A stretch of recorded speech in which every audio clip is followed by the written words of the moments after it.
The rain had been falling since dawn, heavy, unrelenting, as if the sky itself had chosen grief over silence. The roads around Stonehill Estate were sheets of mud, glistening beneath the gray wash of early evening. Elias Grant's pickup rolled through them slowly, its headlights slicing through the storm like a pair of weary eyes. In the passenger seat, Echo, an aging German shepherd, once a canine partner, rested his head on the dashboard, his cloudy eyes following every movement outside. Elias had spent the morning hunting up near the northern ridge. He didn't need the meat. He didn't even enjoy the sport much anymore. It was just something to do, something to fill the silence of that vast, empty house on the hill. When he pulled up to the front gate, he almost missed her at first, a small figure, drenched to the bone, sitting by the stone pillar that held the estate's nameplate. Rain poured off her hair and jacket in steady rivulets, pooling around her shoes. She was hugging something to her chest, cloth-wrapped bundles so tight it seemed to be the only thing keeping her warm. Elias braked, engine rumbling, wipers beating a slow, irritated rhythm. He leaned out the window. "Ma'am, you lost." The woman looked up. Her eyes were dark, focused, like someone used to measuring words before she spoke them. "No, sir," she said softly, voice trembling from the cold. "I was told to come here. For work." "Work," he repeated, "in this weather." She nodded once, her hand still holding the bundle like it might vanish if she let go. "I was told the estate needed a housekeeper. Mrs. Halberg said you'd be expecting me." Mrs. Halberg? The name landed with a faint thud somewhere in Elias's chest. The old woman had been his family's housekeeper for decades until her health gave out a few months back. He hadn't thought she'd send anyone new. He sure as hell hadn't planned on hiring one. Elias killed the engine and stepped out. The rain soaked through his coat in seconds. "You should have waited till morning," he muttered. "Nobody should be out here right now." She didn't answer, only lowered her head. Echo barked once from inside the truck, a sharp sound that cuts through the rain. Elias sighed. "Come on," he said finally, motioning toward the house. "You'll catch your death out here." The mansion loomed against the storm-dark windows, sharp gables, and the flickering light of a single lamp by the porch. Stonehill had once been the pride of the county, the Grant family's domain. Now, it was a quiet relic. The soldiers had come home, the wars had ended, and wealth had turned into solitude. Inside, the warmth of the fire crept slowly into the room. The woman Maya Collins. She said her name was stood awkwardly by the doorway, dripping onto the hardwood floor. She looked young, but her eyes carried the weight of someone much older. Elias tossed her a towel. "Dry off before you ruin the floors." "Sorry," she whispered. "Don't apologize," he said, rubbing Echo's head as the dog trotted over to sniff her boots. The old shepherd wagged his tail once approval. "Rare and deliberate. He's harmless," Elias said. "Mostly." Maya smiled faintly and reached down to pat the dog. "He's beautiful." "What's his name?" "Echo. Retired like me." Her gaze softened at that, but she said nothing more. She took a seat near the fire, unwrapping the cloth around the object she'd carried so carefully. Elias expected books, maybe clothes, but it was a lunchbox, metal, old-fashioned, dented along one side. She placed it on her lap like it meant something. "You came all this way in a storm to clean a house," Elias said, watching her. "Seems dedicated." "I needed the job," she replied simply. "And Mrs. Halberg said you live alone." He studied her for a moment. Her posture was careful, her words rehearsed. Not the way most people spoke when they were desperate for work. Something about her felt watchful. "You ever done housekeeping before?" "Yes," she said quickly. "For a family near Harborville they moved away." "References?" She hesitated, then met his gaze. "No, sir, but I work hard. I don't complain." "You can decide for yourself." Elias crossed his arms, unsure what to make of her. There was a quiet determination in her voice, a stillness that reminded him of soldiers before a mission. "All right," he said after a pause. "1-week trial. You'll stay in the guest quarters out back. Mrs. Halberg's old room. I'll have someone bring your things in the morning." Her shoulders relaxed slightly, but her face stayed composed. "Thank you, Mr. Grant." "Elias," he corrected. "I'm not much for Mr.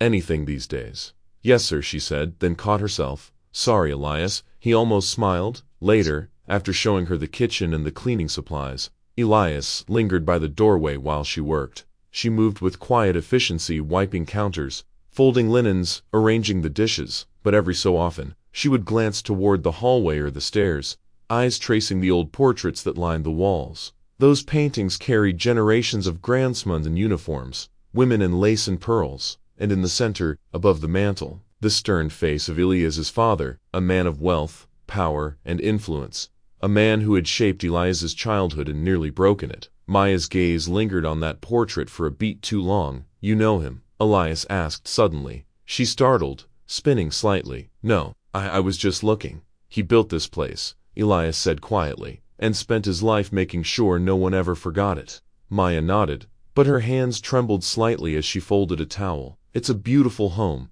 she murmured. Must hold a lot of memories. Too many, he replied.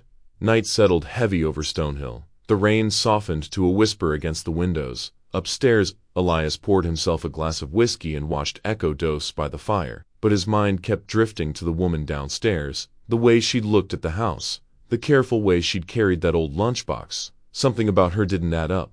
He set his glass down and went to check the locks, the habit of a soldier who had seen too many nights end in gunfire. When he reached the guest quarters, he paused. A thin strip of light glowed beneath the door. Inside, Maya sat on the bed, unwrapping the cloth once more. The lunchbox opened with a faint creak. Inside was a folded photo, worn from time and rain. A young man in uniform smiled back at her army fatigues. Name tag barely visible. David Collins. Her fingers brushed over his face. Her eyes shimmered with something Elias hadn't seen earlier, pain, raw and unguarded. She whispered something too soft for him to hear, but it sounded like a promise. Then she tucked the photo away, closed the box, and blew out the candle. Outside, the storm finally broke. The last drops of rain slid down the window like tears on glass, and somewhere deep in the bones of Stonehill Estate, a secret began to stir awake. Morning broke cold and pale over Stonehill. The storm had passed, but its memory clung to the air, the smell of wet earth, the sound of dripping eaves, the heaviness of clouds refusing to lift. Elias Grant sat at the kitchen table, nursing a cup of black coffee. Across from him, Echo dozed at his feet, one ear twitching at every creak in the old house. It was quiet, too quiet, the kind of quiet that didn't feel like peace, but like something waiting. Elias had lived alone here for years. The town called him the soldier on the hill, half in respect, half in rumor. He had money, plenty of it, investments, land, a small security firm he barely touched anymore. But he didn't need people. He'd done his time around noise, around orders, around death. Silence was all he had left that he could still control. His father, General Raymond Harding Grant, had built this house with ambition and pride. A fortress of stone and iron, it was meant to outlast generations. Discipline and legacy, the old man used to say. Elias had learned both and learned how heavy they could be. Now, the general was dead, buried on the hill behind the orchard, beneath a statue that cost more than most families made in a lifetime. The town had turned out for the funeral, old soldiers, politicians, ghosts in tailored suits. Elias remembered none of it, only the sound of the bugle, and the wind that wouldn't stop blowing that day. He took another sip of coffee. Through the window, he saw movement in the courtyard. Maya Collins, shrews out early, hanging linens to dry under the weak sun, sleeves rolled up, hair tied back. Her motions were neat, practiced, but every so often, she'd stop, glance toward the woods beyond the property line, then back at the house as if listening for something only she could hear. Echo rose, tail wagging faintly. Elias sighed. Go on then, he muttered. And the dog trotted to the door, nose pressed against the glass. Maya turned when she heard the bark and smiled faintly, bending to pat the old shepherd through the door. Elias found himself watching longer than he meant to. By noon, the house smelled faintly of polish and lemon oil. Maya moved quietly through the holes, a small basket of cleaning rags in hand. Elias followed her work from a distance, not because he didn't trust her, but because he couldn't quite figure her out. She didn't talk much. When she did, her answers were brief, respectful, measured. But sometimes, when she thought no one was watching, her eyes would roam over the walls, the shelves, the rows of family photographs in the library, not with idle curiosity but with focus, as if she were tracing something. One afternoon he found her in the study. The curtains were drawn, dust motes floating through a thin shaft of light. She stood before a large framed photo taken sometime in the late 90s. 3 men in uniform stood shoulder to shoulder, proud and sunburned. His father, broad-shouldered and still sharpened, even in his later years. Himself, younger, freshly returned from the Middle East, and beside them David Collins. Elias rose. He hadn't looked at that photograph in years. It had been taken at Stonehill during a veterans gathering. David had worked maintenance on the estate back then. Bright kid, quiet, good with machines, the kind of man who smiled easily, until the accident. The one nobody ever talked about. Maya's hand hovered just inches from the glass, her breath unsteady. You know him, Elias said from the doorway. She turned sharply, startled. What? He nodded toward the photograph. David, you were looking at him like you knew him. There was a beat of silence before she answered. I didn't mean to pry, she said softly. I just noticed the uniforms. Answered the question, he said, voice low. Maya's eyes dropped. He was my brother. Elisa's jaw tightened. Collins, he murmured. I should have seen it. She straightened a bopped, as if bracing for something. He used to work here. Elias hesitated. For a while. Yeah, before he died. She finished. Her voice was calm, but her hands trembled as she clasped them together. The report said it was an accident, but no one ever told us what happened. The military said it wasn't their jurisdiction. Local police said there was no evidence. Just a fall. Is that what you remember? Elias looked past her, to the window. That was a long time ago. That doesn't mean it stopped mattering, she said quietly. He met her gaze, steady, defiant. For the first time, he saw more than a housekeeper. He saw purpose, pain sharpened into intent. You shouldn't dig into things that don't want to be found, Elias said, his tone cold but not unkind. This house, this family, it's got corners better left dark. Maya didn't flinch. And yet, she said, some corners only stay dark because nobody dares light a match. The silence between them thickened. Echo, sensing the tension, padded into the room and sat between them, tail still. His presence broke the moment. If only slightly, Elias sighed. Do your work. Leave the past alone. She bowed her head slightly. Yes, sir, but her voice made it clear she wouldn't. That evening Elias found her again, this time in the library. Long after most people would have gone to bed, the storm lamp burned low on the table. Books and folders lay open in front of her, old ledgers, estate maps, correspondence from decades ago. She was searching. He leaned against the doorway. You planning on alphabetizing my ghosts? Maya startled, quickly closing one of the folders. I was cleaning. The drawers were jammed. Those drawers had been jammed for 10 years, he said dryly. You're not the first to try. But you're the first to look at my father's letters like they might confess to something. Her breath hitched slightly. I'm sorry, she said. I didn't mean to. Don't, he interrupted. You're not sorry. You're looking for something. I just don't know what. Maya looked at him, eyes reflecting the lamplight. You said your father built this place, she said softly. Did he build it alone? Elias frowned. What's that supposed to mean? She stepped closer, holding his gaze. Every stone in this house was laid by someone. Every secret buried by someone else.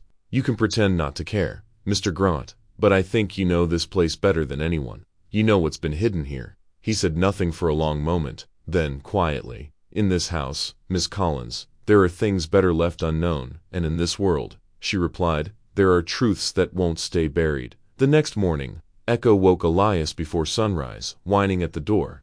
The dog's instincts were sharper than most alarms. Elias followed him outside into the damp air. The grass was slick, the ground soft beneath his boots. Echo led him toward the old oak tree behind the stables, massive, gnarled, its roots gripping the soil like the fingers of time itself. The dog began to dig, paws working fast. Nose low to the earth, Elias crouched beside him, frowning. What is it, boy? Echo barked once, sharp and insistent. Then his claws struck something solid. Elias brushed away the dirt, metal glinting faintly in the morning light. It was a medal, old, tarnished but still recognizable. An army service medallion. On the back, faintly scratched by hand, were 2 letters.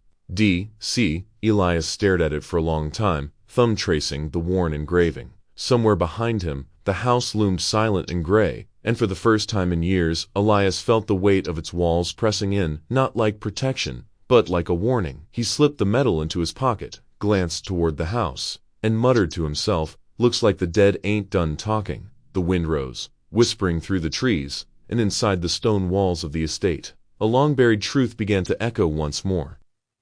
The storm returned 2 nights later. Thunder rolled over Stonehill like a slow drumbeat, the kind that seemed to come from underground. Rain pounded the windows, and the old house moaned beneath the weight of wind and memory. Maya couldn't sleep, not after finding that medal. D.C. David Collins, her brother, his name, his presence, his warning, everything pointed back to this place, and to the man who wanted through it. She moved through the dim corridor, guided only by the soft glow of her lantern. The walls seemed to watch her, the portraits along the hallway following her steps with eyes that had seen too much. Then she noticed at the door at the end of the west wing. It was different from the others, reinforced, heavy, with an antique brass lock half rusted from disuse. A faint smell of old smoke and leather clung to it. Above the frame hung a tarnished nameplate, almost unreadable in the dark, R.H. Grant private study.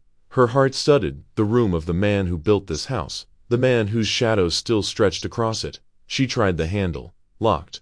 For a moment she stood there, staring at the door as rain whispered against the glass behind her. Then, reluctantly, she turned back toward her quarters. But the image of that lock burned into her thoughts. The next day, Maya resumed her chores in silence. The housekeeper's closet hadn't been opened in years. Dust coated the old uniforms, cleaning supplies, and moth-eaten coats once belonging to staff long gone. She was sorting through an old wooden chest when something clicked beneath her hand, a false bottom. Inside, nestled among scraps of paper and silver polish, was a key, heavy, ornate, and on its bow, engraved in small, curling script, "Private study." Her breath caught. She glanced toward the hall, listening. Silence. The storm outside had died, leaving only the groan of the rafters and the ticking of the grandfather clock down the corridor. She pocketed the key and made her way back to the west wing. The door opened with a long, reluctant creak, as if the house itself was sighing. Dust hung thick in the air. The room was preserved in amber papers frozen mid-moat, pens dry in crystal holders, a single glass still half full on the desk. Shelves lined the walls, filled with binders, ledgers, and military files stamped classified.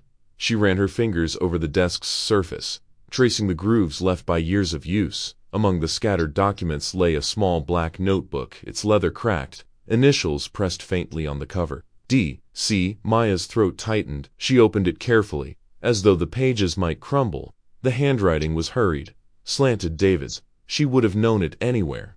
There's something wrong here. Orders that don't match the reports. Harding's signatures on files that shouldn't exist. I tried to talk to Elias. He said his father handles everything, but Harding isn't building homes for veterans. He's using them, transferring funds, names, identities. If I say anything, he'll destroy me. He already suspects I know. If anyone finds this, tell Maya I tried. The last line was smudged by water, or tears. Maya's hands trembled, her pulse hammered in her ears. She turned to the next page and froze. He called me to the balcony tonight, said we needed to talk. If anything happens, it won't be an accident. The writing ended there. No date, no signature, just emptiness. Then came the sound of boots behind her. Maya. Elias's voice. Low, tense. She turned sharply. He stood in the doorway, rain dripping from his coat, face hard as stone. His eyes flicked from her to the open notebook, then to the drawers she'd pried open. What are you doing in here? Her breath came fast, but her voice stayed steady. You didn't tell me this room existed? Because it's not your concern, not my concern. She stepped forward, holding the notebook up like a weapon. This is my brother's handwriting. He died here, Mr. Grant. He worked for your father. Elias's jaw clenched. You shouldn't have gone through his things. I'm not the one hiding the truth. She shot back. This, she waved the notebook. This proves he knew something. Something your father didn't want getting out. Maya, Elias warned, his voice sharp. You have no idea what you're dealing with. I have every idea, she snapped. You were there that night, weren't you? When it happened. Silence. His eyes hardened. But there was something else behind them now. Fear, maybe, or guilt. She took a step closer. Tell me the truth. Harding Grant killed my brother, didn't he? Elias didn't answer. His silence filled the room like thunder, and that silence, his refusal, his inability to deny it, was all the confession she needed. Her voice cracked. You knew. You let him die. He turned away, shoulders hunched, eyes fixed on the rain streaking down the window. You don't understand what that man was capable of, he said quietly. Neither of us had a choice. There's always a choice, she said. Not in that house. He whispered. The memory came to him then, not as a vision, but as a wound reopening. 15 years ago, a younger Elias in uniform, standing on the balcony outside the study. His father, tall, composed, radiating command, stood opposite David Collins, who trembled with anger. You can't bury this, sir, David said. People will find out what you're doing.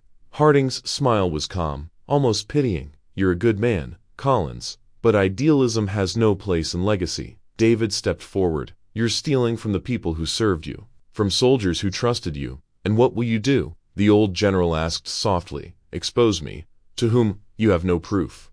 I have enough. Harding's eyes turned cold. Then, I suppose, this conversation never happened. He stepped closer to close. Elias moved, instinctively, but too late. The shove came sudden and silent, a flash of panic, the sound of boots scraping marble, then the sickening crack of a body hitting stone 2 stories below. The world stopped. Harding turned to his son, his voice calm as if nothing had occurred. He slipped. He said, "Do you understand me?" Elias couldn't speak. "Do you understand me, son?" Harding's tone sharpened. "Every empire is built on sacrifice. You will not destroy ours for the sake of one mistake." Elias looked down, tears cutting through the dust on his face. "He was a man, father. He was in the way," Harding said coldly. "And now he's gone. You'll keep this buried, Elias. You owe me that much." The thunder outside pulled Elias back to the present. Maya stood in front of him, eyes wet, fists clenched around the notebook. He swallowed hard. "I saw him fall," he said finally. "I saw what my father did, and I said nothing." Her voice was barely a whisper. "For 15 years, he nodded once. 15 years of silence. 15 years of pretending this house wasn't built on a lie. And now," she asked, "will you keep pretending?" The question hung between them, heavier than the storm. Elias looked around the room, the books, the medals, the shadows of the man he once called father. Then at Maya, the only person in this house still brave enough to speak. His voice came out rough, barely human. "I don't know if I can make it right." Maya stepped closer, eyes fierce despite the tears. "Then start by not hiding anymore." Outside, lightning split the sky. Inside, the house seemed to breathe again, its secrets no longer safe within the walls that once held them. And for the first time, Elias Grant felt something shift deep within him. Not peace, but the beginning of reckoning. Nights had grown longer at Stonehill. Each time Elias closed his eyes, he heard the same sounds, the echo of boots on marble, the shattering cry that followed, the dull thud of a body striking stone. Then, always, David's voice, calling from somewhere just beyond the walls. "You saw me fall, Elias, and you said nothing." He'd wake in cold sweat, heart pounding, echo whining softly at his bedside as if trying to comfort him. But the guilt wouldn't let him rest. It filled the air like dust, like something living in the rafters. Maya's presence hadn't made it easier. If anything, she was the living proof of what he'd buried: David's face in her eyes, David's fire in her voice. She moved through the house with quiet purpose now, spending long hours in the library, poring through boxes of records. Elias had told her to leave it alone. He'd even tried to sound convincing, but every time she spoke of truth, of justice, something in him cracked a little more. One night, she found him on the porch, sitting with a half-empty glass of bourbon. Rain drummed softly on the roof. He looked older than ever, a man carved from stone in regret. "You can't drink ghosts away," she said quietly. He didn't look at her. "I've tried everything else." She stepped closer. "I'm going to the police." Elias turned and eyes shadowed. "And tell them what?" "That the great Harding Grant murdered a man 15 years ago. The man's a war hero. His name is on half the hospitals in this state. I'll show them the notebook." "Your testimony," he cut her off. "No one will believe you. Maya, you're a housekeeper. I'm his son. Money writes the truth around here. You'll lose before you even start." Her jaw tightened. "So we just let him win again." He stared into the darkness beyond the porch, the old orchard swaying in the wind. "I'm saying we find something solid, something that can't be denied." From that night on, they worked together, two haunted souls bound by a secret neither could bear alone. Elias opened his father's old filing room, a place he hadn't entered since the funeral. Rows of locked cabinets, shelves filled with records of military contracts, land deals, and names, thousands of them. Some had red stamps that read confidential, others bore initials in his father's angular hand. Meyer sorted, photographed, cataloged. Elias cross-checked old ledgers against recent company accounts. They discovered a patent funds routed through shell charities, supposedly aiding veterans, then funneled into private accounts overseas. But that was only the surface. Hidden correspondence hinted at bribery, falsified accident reports, even the deliberate silencing of whistleblowers. David had stumbled into a machine built to protect a legacy of rot. He wasn't the first, Maya whispered one night, thumbing through a stack of letters. There were others. They just didn't get this far. Elias said nothing. His face was pale, distant. "He tried to warn me," he muttered, "and I called him reckless." "You were scared," she said softly. He gave a bitter smile. "No, I was loyal." Days turned into weeks. Each night they dug deeper. Each dawn, the house seemed to grow heavier, as if it too was tired of carrying lies. Then, one morning, the world outside began to close in. Maya was returning from town when she noticed a black sedan parked across the road from the gates. It had tinted windows, engine running, but no one stepped out. Later that evening her phone rang. A man's voice, low.com, too smooth to be ordinary. "Miss Collins," he said, "I'm calling for your own safety. Stop digging into Harding Grant's affairs. The man is dead. Let him rest. Her hand tightened on the receiver. Who is this? Someone who knows what happens to people who don't take advice. Click. The line went dead. Maya stood there, trembling, staring at the rain streaking down the window pane. Then she turned to find Elias already watching her from the doorway. He'd heard enough. They sat in the study later that night. The room smelled of old leather and thunder. Elias poured her a cup of tea with unsteady hands. "They're watching you," he said. "I'm not afraid." "You should be," he murmured. "My father's gone, but the men who served him, they're still out there. They built empires on his name.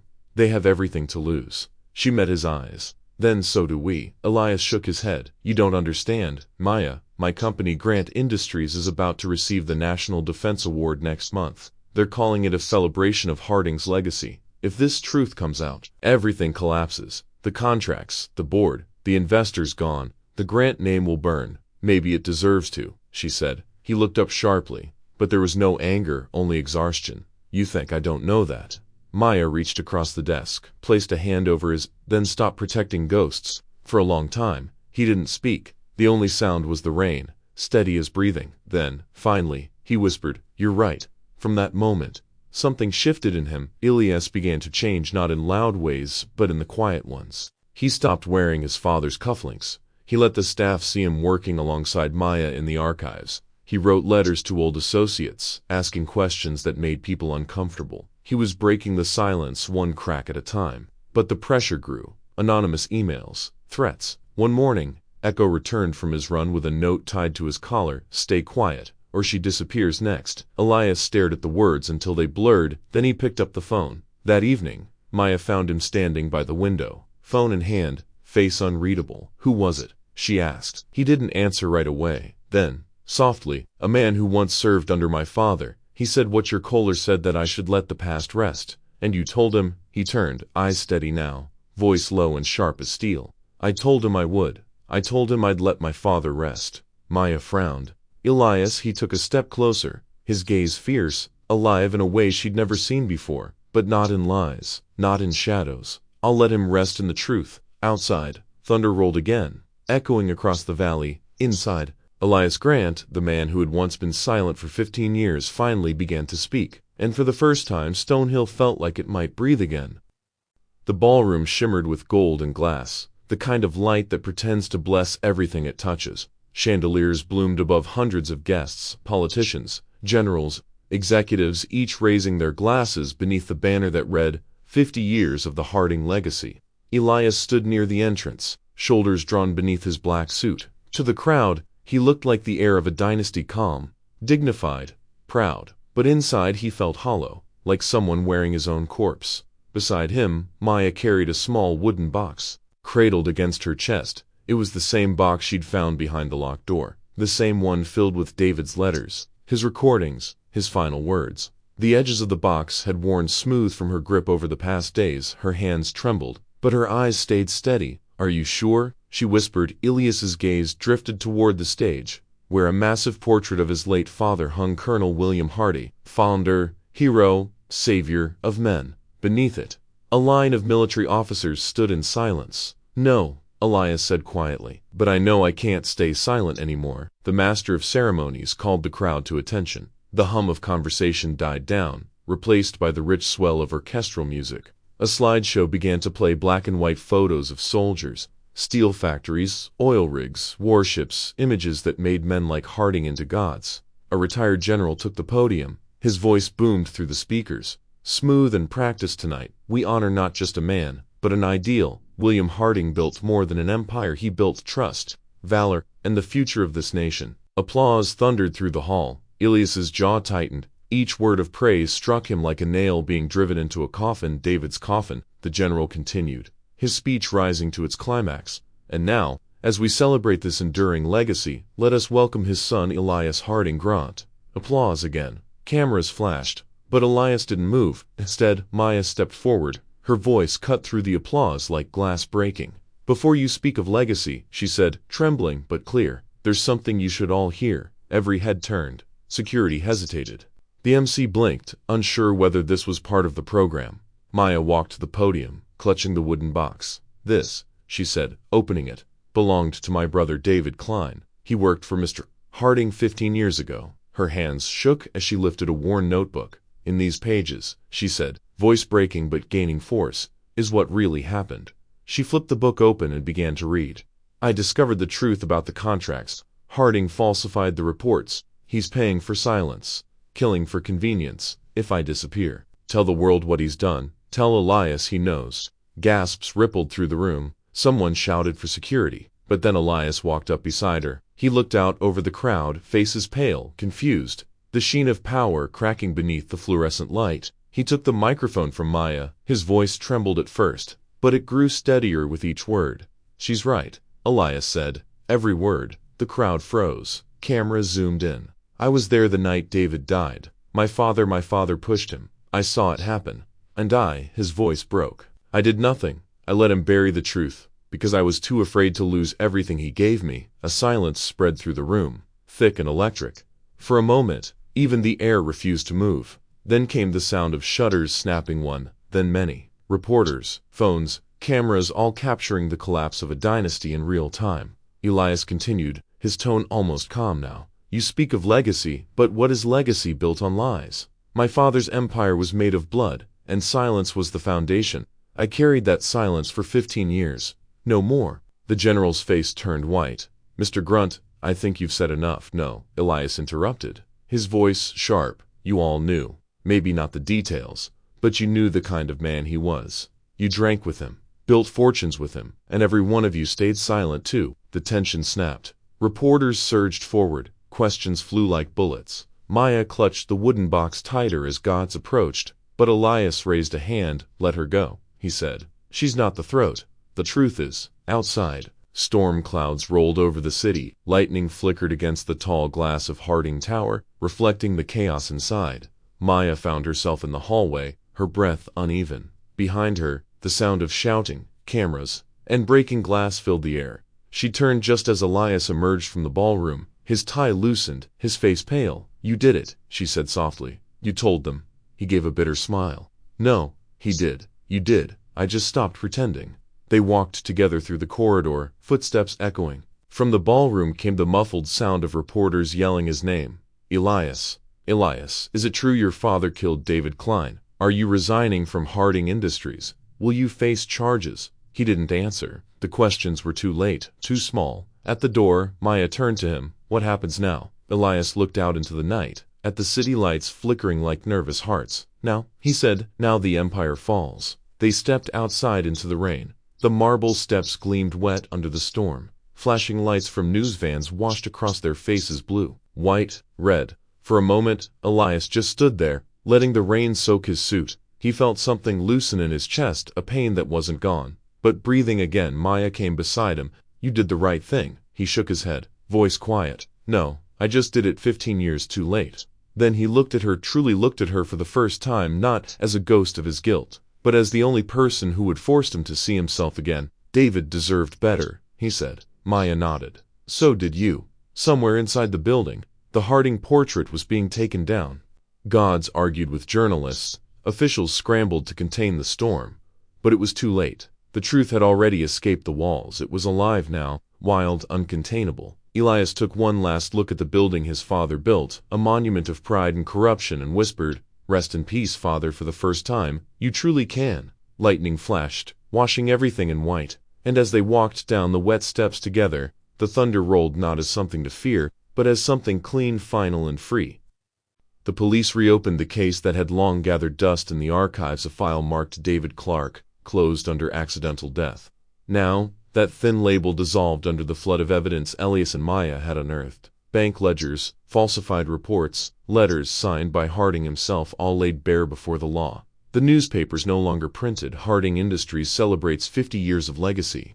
They printed Empire of Lies. The mansion at Stonehill was quieter than ever. Reporters camped by the gates, the once proud family crest now tarnished with scandal. Inside, the corridors seemed to echo with ghosts of voices, footsteps, the ticking of a clock that had stopped the day the truth came out. Elias packed in silence. His hands, once steady and sure, trembled as he folded a few shirts, a framed photograph, and a worn dog collar. Echo sat by the door, watching. The loyal creature had been there through it all, through the lies, The confessions, the storm. Maya entered softly, carrying a box of old letters. "You're really leaving," she said. "I don't belong here anymore," Elias replied. His voice carried the quiet weight of someone who had lost both father and name. "The estate will be seized, the money gone. And maybe that's how it should be." She placed the box on the table, then looked around the grand hall. "It's strange," she murmured, "how this house always felt alive, like it was listening. And now, it's just stone." Elias gave a faint smile. "It's been listening, but for too long. It heard lies. They packed through the afternoon. Outside, the world was changing, the empire collapsing, accounts frozen, partners distancing themselves. Yet in the heart of it all there was a quiet kind of peace, a painful, cleansing silence." At dusk, Maya found him standing in his father's study.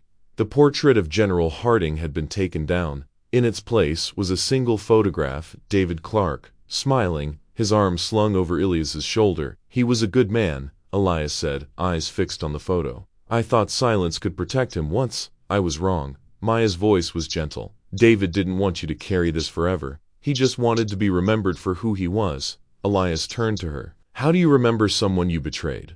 "By doing what they couldn't finish." That night, the rain began to fall the same way it had 15 years ago, the night David died. But this time, it wasn't a storm. It was a cleansing. Morning came slow and gold. Mist rolled over the fields as Elias, Maya, and Echo walked toward the hill behind the estate, the place locals called Oak Hill. The old oak tree still stood, its trunk gnarled, roots deep in the same earth that had swallowed so many secrets. Elias carried to Ernst one small, one heavy. One held David's ashes, retrieved from a forgotten grave. The other, his father's. He stopped halfway up the hill, breath visible in the cool air. "He built everything from here," Elijah said quietly. "Every wall, every deal, every lie. He believed power could bury guilt." Maya looked at him. "And you?" "I believed silence could make me innocent." They reached the top. The views stretched endlessly, fields, rivers, the distant shimmer of the town that still whispered his name. Elias kneeled, setting the urns side by side. He opened his father's first. The ashes drifted into the wind, scattering across the valley. "Now," he said softly, "the truth can rest with you, and so can I." Then he turned to David's urn. "And you," he whispered, "deserved better than this. I can't change what happened, but I can make sure your name lives on in something good." Maya stepped forward and placed a small metal lunchbox beside the soil-rusted, dented, still bearing David's initials. Inside was the meal he had never finished that day. "He always said he'd come back for lunch," she said with a bittersweet smile. "Guess he finally did." Elias's eyes glistened. Echo laid down beside him, head resting on Elias's knee, tail brushing lightly against the grass as if sensing the weight finally lift. For a while, none of them spoke, only the sound of wind through the oak branches, carrying away years of unspoken guilt.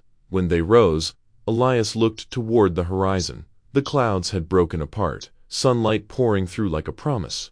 "What will you do now?" Maya asked. He took a breath. "I'll rebuild, but not the empire. Something better. Something honest."